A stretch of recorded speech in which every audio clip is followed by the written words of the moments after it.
अस्सलामुअलैकुम, आप देख रहे हैं हो क्या रहा है। मैं हूं फैसल अब्बासी, मेरे साथ मौजूद हैं आरिफ निज़ामी साहब। बहुत शुक्रिया निज़ामी साहब आपका। इसके साथ ही साथ पीटीआई के सेनेटर वलीद इकबाल साहब ने भी हमें ज्वाइन किया है। सेनेटर साहब आपका भी शुक्रिया, आपसे भी गुफ्तगू करेंगे। शहबाज शरीफ साहब, कल तक जिनकी कोई ख़बर नहीं थी कि वो कहाँ मौजूद हैं, नैब की टीम इस को लेके खासी मुतहर्रिक भी रही कि किसी न किसी तरह उन्हें गिरफ़्तार किया जाए, लेकिन आज सुबह वो मंजर-ए-आम पे आए, पेश हुए अदालत में, और अदालत ने 17 जून तक नैब को ये हुक्म दे दिया है कि शहबाज शरीफ साहब को गिरफ़्तार ना किया जाए। साथ ही साथ 9 जून को दोबारा तलब भी कर लिया है नैब ने शहबाज शरीफ साहब को।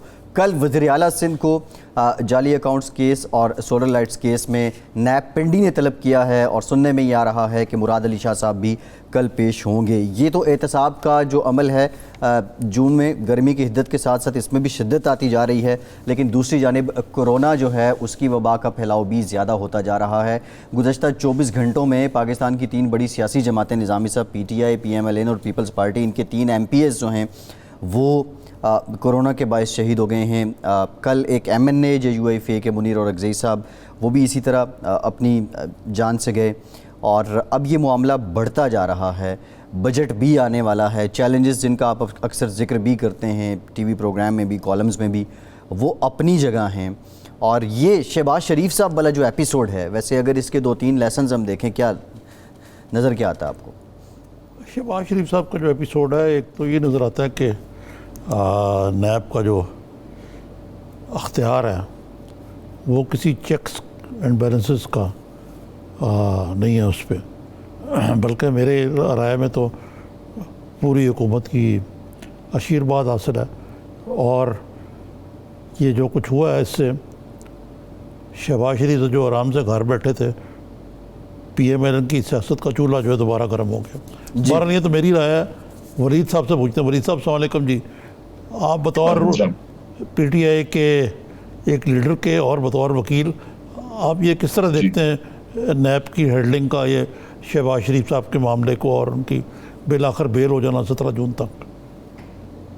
जी बिल्कुल, आपने ठीक तरीके से यह सवाल का आपने फ्रेमिंग बिल्कुल दुरुस्त की, क्योंकि मैं जवाब मेरे जहन में पहले से ही इन्हीं लाइंस पे था कि इसका पॉलिटिकल जवाब भी होना चाहिए और इसका लीगल जवाब भी होना चाहिए, और वो दोनों थोड़े से आपस में लिंक्ड नहीं है।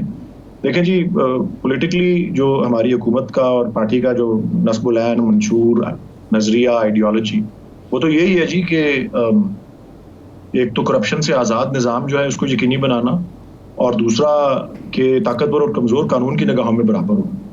तो हुकूमत का मौक़िफ़ तो इस पर बड़ा वाज़ेह है कि जी एहतसाब का घेरा अगर तंग हो रहा है, और अगर वो खासकर इस तरह के बड़े बड़े सरकर्दा जो माजी के अहम ओहदेदार रहे हैं, क्योंकि पब्लिक ऑफिस बहुत साल और बड़ी दहाइयाँ इन्होंने होल्ड किया, और ये केस जो है ये अब ये 2000 बल्कि 1998 से 2018 तक जो मेरे पास इंफॉर्मेशन है वो ये है कि इस दौरान ये जो फैमिली है, शरीफ फैमिली, इसकी वेल्थ जो है वो 549 अरब 549 बिलियन ये तो तकरीबन ½ ट्रिलियन रुपए से भी ज़्यादा है जी। तो और उसमें और 10 साल का अरसा जो पिछला था उसमें वो 85 गुना जो है वो इंक्रीज की।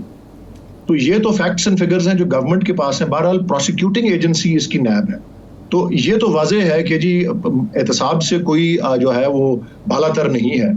और जहाँ तक मुझे इल्म है, और मैं आपको बिल्कुल फ्रैंकली बताता हूँ, जो मुझे प्राइवेटली जो इतला है वो यही है कि मियाँ शहबाज शरीफ और उनके जो और अहले खाना हैं और दीगर, उनको बड़ी परेशानी है कि ये वाकई, और ये TTs वाला केस तो इससे अलहदा है, ये ऐसे शवाहिद और ऐसे केसेस जो हैं ये सामने आ रहे हैं जिसमें उनको बहुत ज़्यादा मुश्किलात का सामना होगा।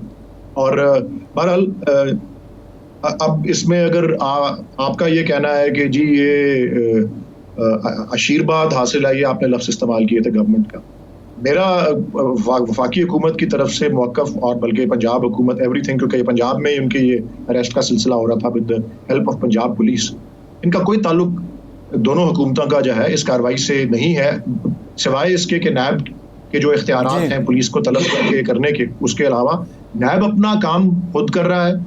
और आपको ने ये भी देखा कि 4 मरतबा जब तलब किया गया मियाँ शहबाज शरीफ को, उनमें से 3 मरतबा वो नहीं आए। तो ना आने के ऊपर भी नैब के पास ये इख्तियार है कि वारंट जारी करके वो किसी को गिरफ्तार कर सकते हैं। अब मैं कानूनी इसके एस्पेक्ट पे आना चाहता हूँ। ये कानूनी ये बेल जो है, ये जो इंटरिम बेल जिसको कहा जा रहा है, प्री अरेस्ट बेल जो आज मिली है उनको हाई कोर्ट से, ये बल्कि कानून में इसकी जो दुरुस्त इस्तिलाह है वो है एड इंटरिम, क्योंकि ये एड इंटरिम है, अभी इंटरिम भी नहीं है, क्योंकि अभी दूसरी पार्टी का तो मौकफ ही सामने नहीं आया। वो मौकफ है नैब का। अभी तो विदाउट नोटिस ये बेल मिल गई है और ये आर्जी है, और नैब अपना आके मौकफ पेश करेगी 17 तारीख को, तो फिर या ये बेल जो है ये कंफर्म होगी या ये विड्रॉ हो जाएगी। और अगर ये शवाहिद इस तरह के सामने हैं कि मैं मफरूज़े पे बात कर रहा हूँ कि किसी की जो असासे हैं वो 10 अरब के नज़र आ रहे हैं और अभी तक जो उसके मीन्स या आमदन नज़र आ रही है वो 1 अरब की है, तो अगर 9 अरब का फ़र्क आके वो दिखाते हैं, मैं अगेन मफरूज़े पे कह रहा हूँ जी, तो फिर तो ये बेल जो है ये विड्रॉ हो जाएगी। और अगर मेरिट्स क्लियरली हैं केस के, इस वक्त तो इस किस्म की बेल का कोई ताल्लुक नहीं है केस के मेरिट से। ये तो कत्ल के केसेस में भी इस तरह की बेल हो जाती है, बिकॉज बेल की इस प्रोसेस में मुल्जिम जो होता है वो अपने आप को कोर्ट के आगे सरेंडर कर रहा होता है। तो शहबाज शरीफ ने अपने आप को सरेंडर किया कोर्ट के आगे, बॉन्ड दिया होगा, फिर वो जो है बॉन्ड या बॉन्ड पकड़ा जाएगा वगैरह। वरीद साहब ये बताइए कि उनके 28 मई के वारंट भी जारी हो चुके होते जी, 28 मई को वारंट जारी है, बकौल उनके उनका मतलब है कि नैब उनको ट्रैप करके बुला के थोड़ा अरेस्ट करना चाहती थी। ये बताएं, एक अदारा जो कि एहतसाब कर रहा है उसको ये इस किस्म की आइडेंटिटी करनी चाहिए। मैं लीगली मैं तो एक ऑप्टिक्स की बात कर रहा हूँ। दूसरा ये कि बड़ी देर से ये चल रहा है कि एसिड बियॉन्ड मीन, और हर आदमी का एसिड बियॉन्ड मीन निकाल देते हैं ये, और इनकी टीटीज और ये और वो फलाना जो है, ये शहजाद अकबर साहब लगे रहते हैं। पहले भी इन्होंने चंद माह पहले जब वो बाहर लंदन में थे तो बड़ी बड़ी धुआंधार प्रेस कॉन्फ्रेंसें की। अब वो जो इल्ज़ाम लगे थे वो अपनी जगह पे थे, अब कोई नई टीटीज निकाल ली गई हैं, पहले वाले को भूल गए। इसलिए लोगों के नज़दीक ये इल्ज़ामात जो हैं और ये जो रकम भी इतनी बड़ी है, ये लगता है कि जिस तरह उनको कि पॉलिटिकल मोटिवेटेड है।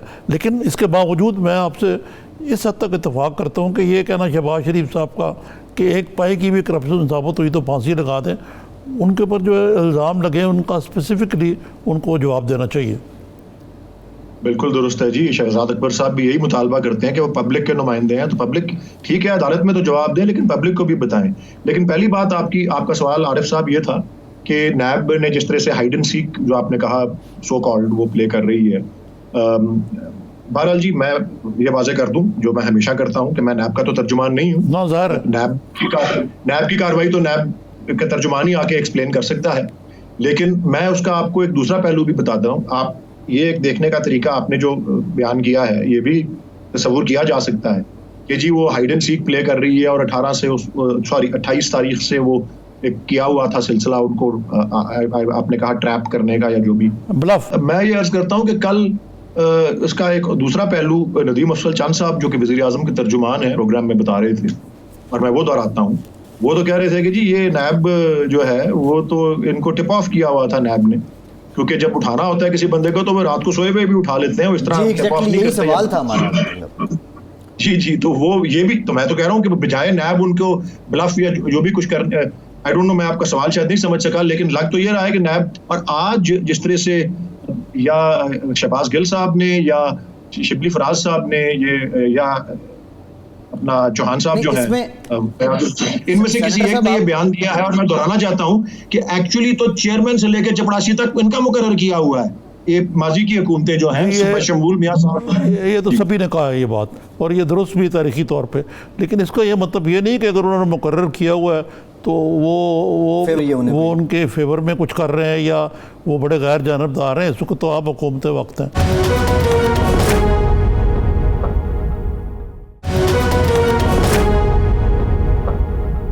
शायद खान अब्बासी ने आज चेयरमैन नैब पे भी बड़े संगीन इल्ज़ामात लगाए हैं। वो कहते हैं कि इमरान खान उसको ब्लैकमेल कर रहे हैं, नंबर 1।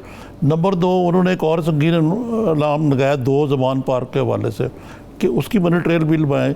ये इल्ज़ामात दर इल्ज़ामात की जो सियासत है, गाली गलोच की सियासत है, बड़ी मुख्तलिफ़ किस्म के इल्ज़ामात और फ़िक्रबाजी अगर से आप उसमें नहीं पढ़ते, वो किए जा रहे हैं कैसे मौके पे, जबकि यानी जिस दिन ये सब कुछ हो रहा था, ये ड्रामा, वो दिन ऐसा था कि मुल्क में it was the worst day for coronavirus in terms of new cases and the number of deaths. जी बिल्कुल ऐसा ही है जी। ये मुझसे मुखातिब हैं, आप अपने साथी से मुखातिब हैं? आपसे बिल्कुल। ये मैं जी, पूछना जी, चाहता हूँ जी, कि जी, ये मैं क्या ये हिकमत अमली है? देखें जी, शायद खाकान अब्बासी साहब ने जो कहा है वो तो उसका जवाब तो वो खुद ही दे सकते हैं कि क्यों वो कर रहे हैं ऐसे मौके पे वो, लेकिन मैं समझता हूँ कि ये दो ज़मान पार्क वाली बात करना बिल्कुल बदनीयती में मबनी है। लेकिन प्राइम मिनिस्टर और ये गवर्नमेंट बिल्कुल ट्रांसपेरेंसी में बिलीव करती है, जिस तरह आपने शुगर रिपोर्ट और इन सब मामलों में देखा। और अब इंशाल्लाह आप देखेंगे जो कि एयरक्राफ्ट इन्वेस्टिगेशन रिपोर्ट जो है, क्रैश इन्वेस्टिगेशन रिपोर्ट इस जहाज़ की, जो बड़ी बदकिस्मती से और बड़ा अफसोसनाक, ये बहुत बड़ी ट्रेजेडी, नेशनल ट्रेजेडी है, सानिया है हमारे लिए 8303 वाला भी, और जो इससे अलावा पीछे 12 और हुई हैं, उनकी भी जो रिपोर्टों को नहीं मंजर आम पे लाया गया। तो उस ट्रांसपेरेंसी, गवर्नमेंटल ट्रांसपेरेंसी और जाती शफाफियत पर 40 साल पीछे जाके डॉक्यूमेंट्स इमरान खान साहब भी सुप्रीम कोर्ट में ले आए थे, जब वो उनकी इंग्लैंड के फ्लैट का और उनके बैंक अकाउंट्स का, और वो बैंक बंद भी जो हो गया था उसकी भी डॉक्यूमेंट्स वो अपना उन्होंने पेश कर दी थी। तो इसलिए जाती सतह पर भी शफाफियत और सरकारी सतह पर भी शफाफियत में यकीन रखती है, और मैं पूरे वसूख से कह सकता हूँ कि ये गवर्नमेंट और प्राइम मिनिस्टर इसमें सुरखरू होंगे। शाहिद खाकान अब्बासी साहब बड़ी बदनीयती से बात कर रहे हैं, और ये जो बात हुई अच्छी, मैं समझता हूँ कि दोहराने के लायक है। कि मेरे ख्याल आज इन्होंने कही ये जो हमारे साथी हैं MNA फ्रॉम फैसलाबाद, फरूक हबीब साहब, ये जो उन्होंने कहा कि जी ये तो शाहिद साहब अपनी सीट मरीम से हार गए थे और इनको तो भीख में एक लाहौर की सीट जो है हमजा शहबाज वाली, अंदरून शहर वाली, वो दी हुई है इन्होंने। ये कौन होते हैं इस तरह की पटके मारने वाले? अच्छा, ये वलीद साहब ये सारी बातें सियासी अपनी जगह हैं, लेकिन सवाल ये है, देखें कल अभी निज़ामी साहब भी कह रहे थे तकरीबन 3900 केसेस एक दिन में रिकॉर्ड हुए कोरोना के, शायद इसी की बात कर रहे थे वो जी। और ये मसाइल इतने ज़्यादा अब आगे जा चुके हैं, और कोरोना इस वक्त ग्राउंड रियलिटीज़ ये हैं कि पाकिस्तान के अवाम का सबसे बड़ा मसला इस वक्त कोरोना है। लेकिन इस दौरानिए में जब ये सारा एहतसाब का मिशन आपने ज़ाहिर वादा किया हुआ है मंशूर में, वो पूरा तो करना है, वो आगे बढ़ रहा है। फिर उसके बाद हम ये भी देख रहे हैं कभी कौन से कमीशन रिपोर्ट, कभी कौन सा इंसिडेंट रिपोर्ट ये सामने आ रही हैं। आप नहीं समझते बतौर गवर्नमेंट इनको for the timing on hold किया जा सकता है और पहले ये कोरोना से जो आपका स्लोगन है इससे लड़ लिया जाए? नहीं जी, गवर्नमेंट की सबसे बड़ी खूबी जो होती है वो तो होती मल्टीटास्किंग है, और ये सारा कुछ, इसमें कोई शक नहीं है और कोई इनकार नहीं है कि सबसे बड़ा मसला जो इस वक्त अवाम को और मुल्क को सबको दरपेश जो है वो कोरोना है। और उस पर पहले दिन से ही, और जब से 26 जिस दिन मरीज थे उस दिन से ये कार्रवाई शुरू है। नेशनल कोऑर्डिनेशन कमेटी की मीटिंग और बड़े इज्तिमात पर, स्कूलों पर, सिनेमा वगैरह, वो सारा कुछ आपको पता है, वो दोहराने की मुझे ज़रूरत नहीं है। लेकिन उसके साथ साथ फिर NCOC की तश्कील और उसकी डेली मीटिंग्स जो हैं, और तमाम सूबों के साथ कोऑर्डिनेशन में, और तमाम मौरूज़ी हालात को देखते हुए, क्योंकि उसमें एक सिर्फ, अब जिस तरह ये पंजाब की एक रिपोर्ट जो 2-4 दिन पहले लीक हुई या जो भी हुई, मैंने भी पढ़ी है 4-5 सफ़े उसके लिए, लाहौर की रिपोर्ट बोल रहे थे आप? सॉरी, वो लाहौर, बिल्कुल लाहौरी की रिपोर्ट है। तो उसमें भी अगर आप देखें, मैं उसको एग्जाम्पल के तौर पे इसलिए कह रहा हूँ क्योंकि उसमें भी उस रिपोर्ट की तहरीर करने वाली जो टास्क फोर्स या वर्किंग ग्रुप जो था, उन्होंने भी ये तहरीरी ऑब्जर्व किया हुआ है कि जी ये सिर्फ हमारी वबा और उसके फैलाव और उसके खतरे के बारे में एक ही पहलू को देखती है। इसमें और भी पहलू बहुत से हैं, मईशत का, माशरे का, लोगों के हालात ज़िंदगी, जो उनकी लिविंग कंडीशंस हैं उनका, और उस हवाले से और भी पहलू हो सकते हैं। और फिर आगे अगले पैराग्राफ में ये 7, 8 और 9 जो उसके पैराग्राफ है उसमें कहा है कि जी बाकी स्टेक होल्डर्स की भी उसमें इनपुट ली जाए। तो ये जो बड़ी उस पर उंगलियां हमारे अगेंस्ट उठाई जा रही थी, इस रिपोर्ट को दबा दिया गया है, वो दुरुस्त नहीं है। ये रिपोर्ट एक एस्पेक्ट उसका या एक एलिमेंट बताती है। मैं जो आपको अर्ज करना चाहता हूँ, तो ये बिल्कुल टॉप प्रायोरिटी है, और मेरे ख्याल में गवर्नमेंट ने एक चीज को जरूर मद्देनजर रखा है इस वक्त भी और पहले भी, माजी में भी, कि ये जो वायरस का मोहलिक असर जो है, अभी तादाद अभी भी बहुत बढ़ रही है, अमवात भी हो रही हैं, और ये बिल्कुल काबिल तशवीश है, और रोज गवर्नमेंट इसका जायजा ले रही है। लेकिन ये भी साथ साथ कि हमारा हेल्थ सिस्टम जो है उस पर अभी तक इस तरह का बोझ नहीं पड़ा, और इस तरह की कोलैप्स जिस तरह की बहुत हमसे ज्यादा एडवांस्ड कंट्रीज को फेस करना पड़ा, वो नहीं हुआ। और इस कैपेसिटी को देखते हुए भी गवर्नमेंट ने एक कैलकुलेटेड रिस्क ली है taking into account all other aspects, economy, living conditions वगैरह वगैरह। हाँ, ये वली बहरहाल साहब जी, ये तो फैसला तारीख प्राइम मिनिस्टर ने पहली स्पीच में कहा था कि कोई हुकूमत अकेले नहीं इसको मैनेज कर सकती, बिल्कुल, इसमें बिल्कुल। अवाम की कोऑपरेशन भी बहुत जरूरी है। हाँ, लेकिन लगता यही है, तो तारीख फैसला करेगी कि इस हुकूमत ने उसको किस तरह मैनेज किया है और अकेले किया है और कहाँ तक वो कामयाब रही है। लेकिन मेरा एक और सवाल है एहतसाब के हवाले से कि एक तरफ तो कहा जा रहा है कि जी प्राइम मिनिस्टर का मोटो ये है कि जी एहतसाब करें, लेकिन उनकी एक छेड़ बन गई हुई है BRT। अब BRT में हुकूमत को ज़ेब देता है कि वो सुप्रीम कोर्ट से जाके इंडेफिनिट स्टे ले ले FIA के ख़िलाफ़। ये तो पहली दफ़ा मैंने देखा है कि हुकूमतें अदालत में जा रही हैं, अपोजिशन जाए रिलीफ लेने के लिए तो उस पर तो तनकीद होती है, लेकिन आप जाके वहाँ से बजाय कि उसमें जो कुछ मिस हैंडलिंग हुई, किस तरह रूट बदला, वो सारा कुछ दिया हुआ, उसमें अरबों रुपए का नुकसान हुआ, उसकी कोई सुनवाई नहीं है और आप स्टे क्यों ले रहे हैं उस मामले में अगर इतने क्लीन है आप? देखिए जी, ये अपील का जो सिलसिला था जो सुप्रीम कोर्ट में की गई, अपील तो की उस वक्त जाती है जब किसी को महसूस हो, वो सरकारी फरीक हो या गैर सरकारी हो, निजी हो। अपील का तो मकसद ही ये होता है कि जो पार्टी इन्वॉल्व है वो महसूस करती है कि उसके साथ कानून के मुताबिक डीलिंग नहीं हुई, तो कानून के मुताबिक डीलिंग को सीख करना। ये अपील नहीं, ये स्टे है। अब मुझे तो नहीं फर्क पता अपील और स्टे।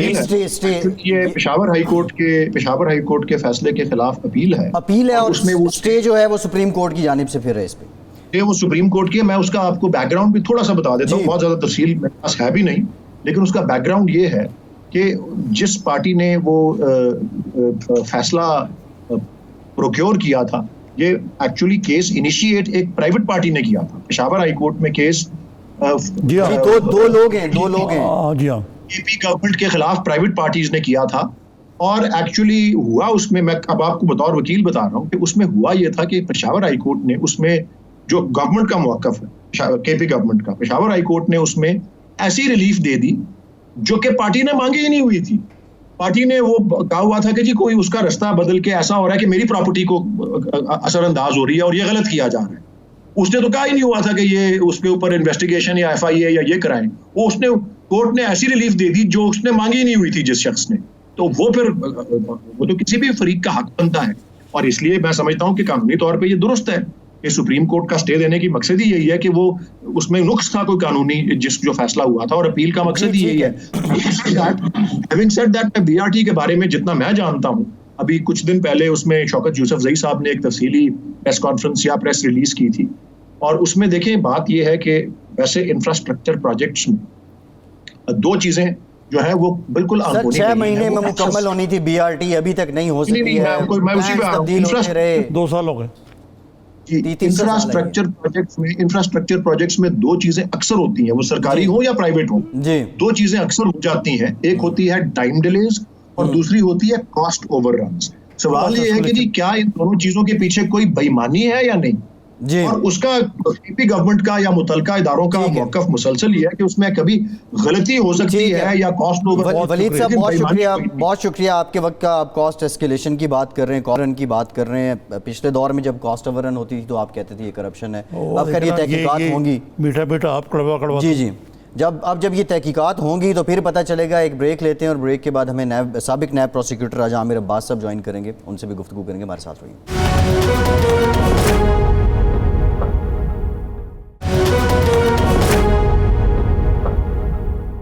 ब्रेक के बाद एक बार फिर से आपको खुशामदीद कहेंगे। ब्रेक में हमें ज्वाइन किया है साबिक डिप्टी प्रोसिक्यूटर जनरल नैब राजा आमिर अब्बास साहब ने एडहॉक बेसिस पे प्रोसिक्यूटर जनरल भी रहे हैं नैब के। राजा साहब बहुत शुक्रिया आपके वक्त का, आपसे गुफ्तगू करते हैं। निज़ामी साहब राजा साहब से तकनीकी मामलात पे तो बात करेंगे, ज़ाहिर है ये सिस्टम का हिस्सा भी रहे हैं और प्रोसिक्यूशन की अलिफ से लेके ये तक सारे मामलात समझते हैं। लेकिन उमूमी तौर पे ये जो सारे एपिसोड्स हो रहे हैं मेरे ख्याल इससे आ जाते हैं। जी राजा साहब ये बताइए कि आप नैब के कलीदी ओहदे पे फायज रहे हैं और एक इरफान खादर साहब के जाने के बाद यू आर हैंडलिंग एवरीथिंग जो जहाँ तक प्रोसिक्यूशन का तल्लुक है। ये इस केस में जो शहबाज शरीफ साहब का कल ड्रामा हुआ है और आज भी, और जो ये होता चला आ रहा है, इसमें शहजाद अकबर साहब का रोल, नैब का अपना रोल, और जो गुज़श्ता 48 घंटे में जो कुछ हुआ है, अगर आप होते तो क्या डिफरेंटली करते आप? देखिए, एक तो हम थोड़ा सा सियाको सबाक में देख लें कि ये वो नैब है जिसके बारे में पिछले 3-4 जो चीफ जस्टिस साहिबान जा चुके हैं वो ये कह चुके हैं कि नैब की आनी जानियाँ नज़र आ रही हैं, नैब की ऑप्टिक्स नज़र आ रही है, नैब लोगों को रुस्वा कर रहा है। लेकिन जब अदालत में शवाहिद की बात होती है, जब अदालत में रेफरेंस की बात होती है, तो वहाँ पे नैब की परफॉर्मेंस हमें बहुत एक लो लेवल की नज़र आती है। ऐसे केसेस में अगर प्रोसिक्यूशन करनी होती है तो बड़ा एक आसान तरीका होता है, इन्वेस्टिगेशन सबसे इम्पॉर्टेंट एलिमेंट होता है कि ये तमाम डॉक्यूमेंट्री एविडेंसेस होते हैं, ये वो डॉक्यूमेंट्स होते हैं, ये वो बैंकिंग ट्रेल्स होते हैं कि जिसमें आपने ये जाके कि जनाब अब हम अरेस्ट कर रहे हैं, अब हम ईद के बाद टार्जन बन जाएंगे, अब हम ये कर देंगे, ये चीज़ें करने की ज़रूरत नहीं होती। खामोशी से सारा मटीरियल इकट्ठा करके उनको एक लिस्ट दे दी जाती है, ये आपकी प्रॉपर्टीज़ हैं, ये आपकी बैंकिंग ट्रेल है, ये आपको क्वेश्चनर दिया गया है, जवाब दे दीजिए, नहीं तो ये रेफरेंस है, ये अदालत में चला गया है। अब आप अदालत जाने और आप जाने और आपकी प्रॉपर्टीज़ जितनी भी हैं, ये जितने भी बैंक अकाउंट्स हैं, ये हमने फॉरफिट कर दिए हैं, इनको मुंजमद कर दिया है। और अब जब तक आप नहीं बता पाएंगे कि आप 3 दफ़ा के वज़ीर आला रह चुके हैं, ये पैसे आपके या आपके बच्चों के अकाउंट में कहाँ से आए, ये मुंजमद रहेगा। फिर अदालत जाने और वो जाने। लेकिन हो क्या रहा है कि जनाब हमने पहले देखा कि मियाँ शहबाज शरीफ को कोई 100 कुछ दिन के लिए उठाया और उसके बाद हमें जब अदालत में जाके नज़र आया तो प्रोसिक्यूशन से जब पूछा जाता एविडेंस कहाँ है तो वो सर नीचे करके खड़ी होती, तफ्तीश वाले से पूछा जाता। तो ये प्रोसिक्यूशन या इन्वेस्टिगेशन से ज़्यादा जो इशू नज़र आ रहा है वो इशू निज़ामी साहब ये नज़र आ रहा है कि नैब के पास क्या वो विल है, क्या वो डायरेक्शन है, क्या वो वाकई ही इस मुल्क में एहतिसाब के नासूर को ख़त्म करना चाहती है, या कि इस मुल्क में एहतिसाब का जो लफ्ज़ है हालिया 2-3 साल में एक मजाक बन के रह गया है।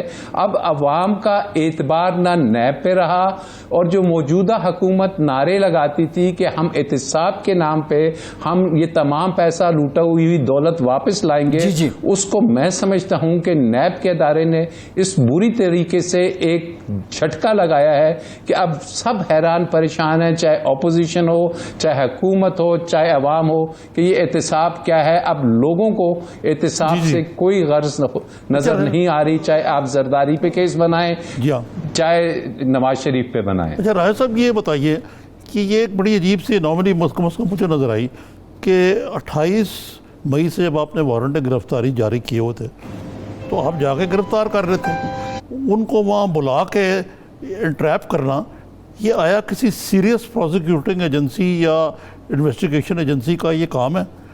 जो मुझे इस पे आप लीगली बताइए, क्या ये ऐसा ही होता है? जो अरेस्ट, जी ये बड़ा आसान सा तरीक़ेकार है। जो वारंट्स ऑफ अरेस्ट हैं ये चेयरमैन की डिस्क्रिशन है कि वो इसको निकालता है। अब कल से हम देख रहे हैं कि शहबाज शरीफ के लॉयर्स जो उनसे हैं वो थोड़ा सा मिसलीड कर रहे हैं लोगों को कि जी 28 तारीख से ही इन्होंने प्लान बना लिया था अरेस्ट का। वारंट ऑफ अरेस्ट का मकसद ये होता है कि ये वारंट्स हैं, इस शख्स को बुलाइए, इससे तफ्तीश करें, अगर ये तफ्तीश में कोऑपरेशन करता है, आपके सवालात का जवाब दे देता है तो फिर इन वारंट्स को एग्जीक्यूट नहीं करना। लेकिन अगर आप समझते हैं कि वो जवाबात नहीं दे रहा, वो आपके साथ कोऑपरेट नहीं कर रहा और वाकई ही वो चीज़ों को छुपा रहा है, तो फिर उस चेयरमैन की या तफ्तीशी टीम की ये डिस्क्रिशन है कि उन वारंट्स को चाहे वो 28 के हों, 25 को एग्जीक्यूट करते हुए उस शख्स को अरेस्ट कर लिया जाए। दुनिया भर में ही ऐसे होता है। अच्छा, आप ये कह रहे हैं कि नैब कानून के मुताबिक जो नैब ने 28 तारीख को ये प्रोसेस जो उन्होंने क्लैरिफाई किया वाकई जो शहबाज शरीफ साहब के लॉयर थे वो तो मुख्तलिफ तासर दे रहे थे। जी वो मुख्तलिफ तासर दे रहे थे और इसकी नैब ऑर्डिनेंस के तहत इजाज़त भी है, ये तो आप बात कर रहे हैं।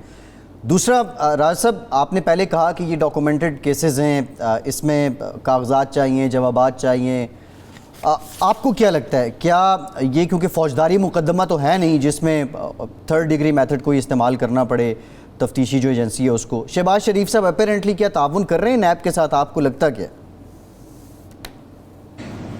देखिए, कल मुझे बड़ी हैरानी हुई अब्बासी साहब कि पंजाब के एक साबिक वज़ीर कानून राना सनाउल्लाह साहब वो मीडिया पे बैठ के कह रहे थे कि अगर आपके नौकर के, आपके माली के, आपके मुलाजिम के अगर अकाउंट में आप करोड़ों रुपए डाल दें तो ये कोई जुर्म नहीं, ये तो एक आम सी बात है। लेकिन अगर नैब का कानून देखें तो उसमें, या और FIA के कानून देखें या दीगर कवानीन हैं, उसमें एक लफ्ज़ होता है बेनामी, और बेनामी होता है कि आप अपने नाम की बजाय किसी के नाम पे वो रकूम या प्रॉपर्टीज रखते हैं, उसमें इवन आपकी स्पाउसेस और फैमिली मेंबर्स होते हैं, और उसका मकसद यही होता है क्योंकि आप अपने नाम पे छुपाना चाहते हैं, जाहिर नहीं करना चाहते, तो आप अपने मालियों और नौकरों के नाम पे अरबों रुपए रखते हैं। तो ये वो चीजें हैं कि अवाम को भी फिर ऐसा लगता है कि ये हमारे लीडर साहिबान क्या कर रहे हैं कि अरबों रुपए नौकरों के नाम पे रखते हैं। तो इन बातों का जवाब मियां शहबाज शरीफ साहब को, उनकी कंपनीज को, उनके बच्चों को जो बैरून मुल्क मफरूर हैं, उन्हें देना होगा कि बताइए कि ये जो लोग आपके मुलाजिम हैं, जो एडमिट कर रहे हैं, जिनके पास पासपोर्ट नहीं है, जिनको अरबों रुपए आ रहे हैं, तो ये पैसा की जो कंसिडरेशन क्या है, ये किस मद में आ रहे हैं, ये कौन लोग भेज रहे हैं। तो ये एक्सप्लेनेशन लाजमी तौर पे, चूंकि वो पब्लिक ऑफिस होल्डर हैं, 3 दफा के वजीर आला हैं, और उनसे अगर ये पूछा जाता है कि जिस वक्त आप वजीर आला बने थे पहली दफा, तो आपका और आपकी फैमिली का जौन सा बिजनेस था और जो उनके एसेट्स थे, उसका अमाउंट अगर 1 बिलियन था, तो ये बताइए ये 100 बिलियन कैसे हो गया। तो ये जवाब अगर उनके पास है तो मैं नहीं समझता कि उन्हें किसी किस्म की कोई दिक्कत होगी। राय साहब, वो जो नैब ने जो फिगर दिया है वो तो बहुत बड़ा, 545 अरब, यानी आधे ट्रिलियन रुपए से भी ज़्यादा। तो ये इस लेवल की करप्शन जो है अगर की गई है तो फिर, और ये जो आपके जो शहजाद अकबर साहब हैं, कई प्रेस कॉन्फ्रेंसों में चेक्स भी लहराते हैं, ये भी लाते हैं, इनके पास को ओपन एंड शट केस है वाकई, आप समझते हैं, या ये महज जिस तरह लोगों का नज़दीक है कि डॉक्टर आज़म के बारे में भी कहते थे कई 100 अरब की उन्होंने करप्शन की है नवाज शरीफ के दौर में ही, उसके बाद तो किसी को पता ही नहीं कि क्या हुआ उस केस का।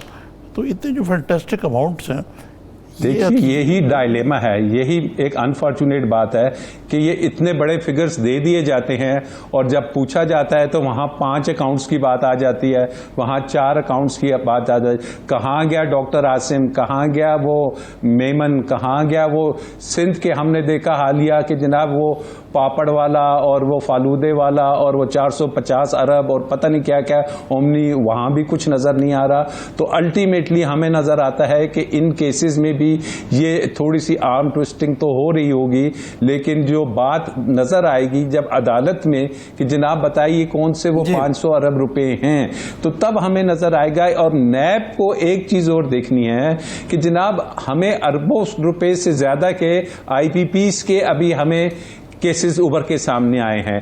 इससे बड़े बड़े कार्टेल्स, इससे बड़े बड़े माफियाज, इससे बड़े बड़े जो दूसरे सनतकार, क्या नैब को वो नजर नहीं आ रहे, या सिर्फ उन्हें ये नजर आता है कि हमने ऑप्टिक्स के लिए ये शहबाज शरीफ हो गया, ये फलाना हो गया और ये एहतसाब करना है। खुदारा अगर एहतसाब करना है तो इन बड़े बिजनेसमैनों से, इन कार्टेल से, इनके ऊपर हाथ जब डलेगा, जब अवाम को नजर आएगा कि ब्यूरोक्रेट्स को भी और जो IPPs हैं जो दिन में अरबों रुपए बनाते हैं उनको आप पकड़ेंगे, उनको अरेस्ट करेंगे, तो तब एहतसाब की ट्रेन आगे चलेगी। जी ठीक, बहुत शुक्रिया राजा आमिर अब्बास साहब, बहुत शुक्रिया, आपके हमारे साथ मौजूद थे। एक ब्रेक लेते हैं, ब्रेक के बाद ECC मीटिंग का भी कुछ जिक्र करेंगे, हमारे साथ रहिए।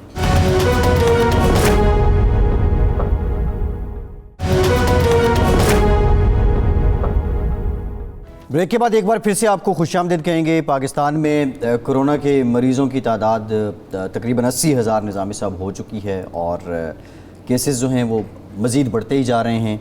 पिछले 24 घंटों की बात करें तो एक MP जमशेदुद्दीन साहब PTI कल वाला दिन पिछले 24 घंटे जो है जी जी तो वर्स्ट है जी, बिल्कुल ऐसे in terms of deaths and new cases. और जो 4 आपके लेजिस्लेटर्स हैं, जो कानून साज हैं, 3 MPs और 1 MNA, वो पिछले तकरीबन 36 घंटे आप कह लें उनमें वो अपनी जान से गए कोरोना के बायस। एक तो सूबाई वजीर भी थे मुर्तज़ा साहब सिंध के, फिर उसके इसी तरह यहाँ चीमा साहब थे, शौकत मंजूर चीमा साहब, गुजरांवाला से उनका ताल्लुक़ था, और फिर जमशेदुद्दीन साहब PTI के KPK से MPA थे।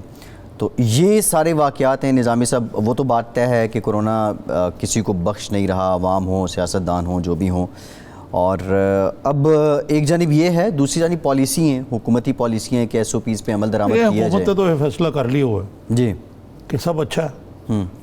अभी भी ये कह रहे थे ज़फ़र मिर्ज़ा साहब के, बल्कि नहीं, ये जो वज़ीर इत्तलात हैं शिबली फराज साहब के, अल्लाह के फजल से फिर उन्होंने अपनी स्टेटमेंट को थोड़ा चेंज किया जी कि जी बड़ा अंडर कंट्रोल है। लेकिन ना लोग मर रहे हो मक्खियों की तरह, तो ये कहना कि जी वो बाकी मुल्कों से बेहतर है, ये हमारे लिए क्या तसल्ली की बात है। और ये जो WHO की वार्निंग थी कि ये जुलाई तक 2 लाख टच कर जाएगा, जी वो अब कोई बड़ी दस कयास नहीं रखती। जी ऐसे ही है निज़ामी साहब। सिर्फ मई के महीने में 54,000 केसेस रिपोर्ट हुए हैं और अभी तक हमने सिर्फ जो टेस्ट किए हैं वो 6 लाख किए हैं। लेकिन मेरा ख्याल है फवाद चौधरी साहब का ये इस पस मंज़र में ये वज़ीर साइंस एंड टेक्नोलॉजी का जी कि वर्चुअल इजलास करें, अदरवाइज़ ये और फैलेगा। लेकिन उसके लिए कानूनी इजाज़त है या नहीं है निज़ामी साहब? 1973 में तो वर्चुअल कंसेप्ट्स नहीं थे ना। एक मुसीबत ये है कि कानूनी तो इनके पास जो टीम है बड़ी, वो जो बाकी शोबों में भी नालायकी है, यहाँ तो बिल्कुल ही नखिद लोग हैं जो। तो फवाद चौधरी साहब कानून भी समझते हैं ना, वो साथ आईनी, अगर आइन उसकी इजाज़त देता है वो भी उज़र बयान कर दें, वो भी वजाहत कर दें। साइंसदान भी हैं, माहिर कानून भी हैं जी, इतलात के भी माहिर हैं, माहिर लिसानियात भी हैं, ज़बान के भी माहिर हैं, माहिर बयानात भी हैं वो बहुत से माहिर हैं, लेकिन वो कानून समझते हैं, वकील हैं, तो वो बता दें जी आइन इसकी इजाज़त देता है, कर लें, वो तो सिलसिला, वो कहानी वहीं पे रुक जाएगी। लेकिन शहबाज शरीफ साहब ने तो नहीं आना।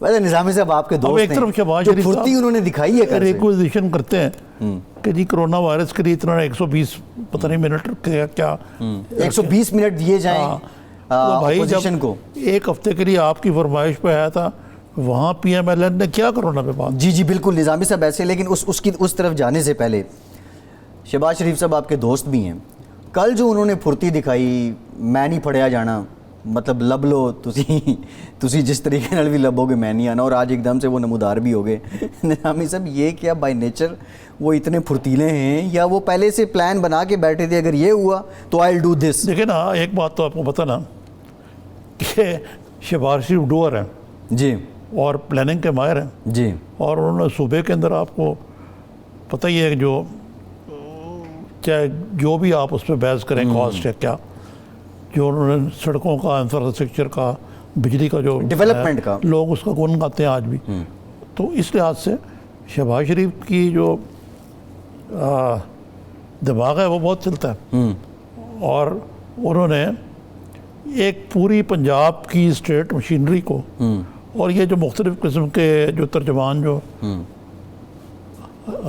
तावीलें पेश करते रहे जा रहे हैं, अनोखी किस्म की, या क्या कहते हैं उसको आप, ठट्ठेबाजी जो हो रही है, कक्के से ही बाजी करना था, ठट्ठेबाजी का, जी ठट्ठेबाजी, हाँ, तो मतलब वो तो आप कास्ट का नाम ले रहे हैं, सॉरी नहीं, वो भी आपको मैं सुनाऊंगा कि वो छापे नीचे रख देती थी ख्वातीन। अच्छा, सारी रात लड़ती रहती थी, 3-4 बजे तक छापे नीचे रख देती थी उनकी। अच्छा, कि भाई लड़ाई भी ख़त्म नहीं हुई तो फिर अगले दिन छापा उल्टा करके फिर लड़ाई शुरू कर देती थी। अच्छा। ये पुराने मोहल्ले में देखे, लाहौर के जो मोहल्ले, जी जी जी जी, वो जिस बरादरी का आप जिक्र कर रहे हैं वो वहाँ रहते भी हैं, वो उसी की मैं जिक्र कर रहा हूँ।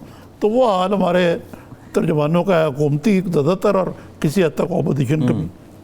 जी, वो तो निज़ामी साहब दोनों जानिब से बराबर है। अच्छा, ये खैर शहबाज शरीफ साहब का मामला, शिबली फराज साहब ने ये भी कह दिया कि वो असेंबली में नहीं आते, ये ब्राह्मण हैं और बाकी शुदर हैं, वो इस हद तक चले गए हैं। खैर शिबली फराज साहब, निज़ामी साहब, बड़े मियाँ साहब, इमरान खान साहब ने भी काबीना इजलास में कहा कि मेडिकल रिपोर्ट्स का जायज़ा लेना चाहिए नवाज शरीफ साहब की, और ये सारे मामला। अच्छा, फिर आज ये कहा गया कि शिबली फराज साहब की प्रेस ब्रीफिंग में जो साहब बैठे थे, उन्होंने कहा कि ये तस्वीर जो है बहुत बड़ी साजिश थी। जी, ये बताने के लिए कौम को कि मैं किसी वक्त भी आ सकता हूँ, बल्कि लोगों ने डेटे भी देने शुरू कर दिए कि वो वापस आ जाएंगे। जी जी जी जी। ये सवाल ये है कि मुझे ये नहीं समझ आती कि ये पीटीआई के अजान पे शरीफ बरादरान के सवार है।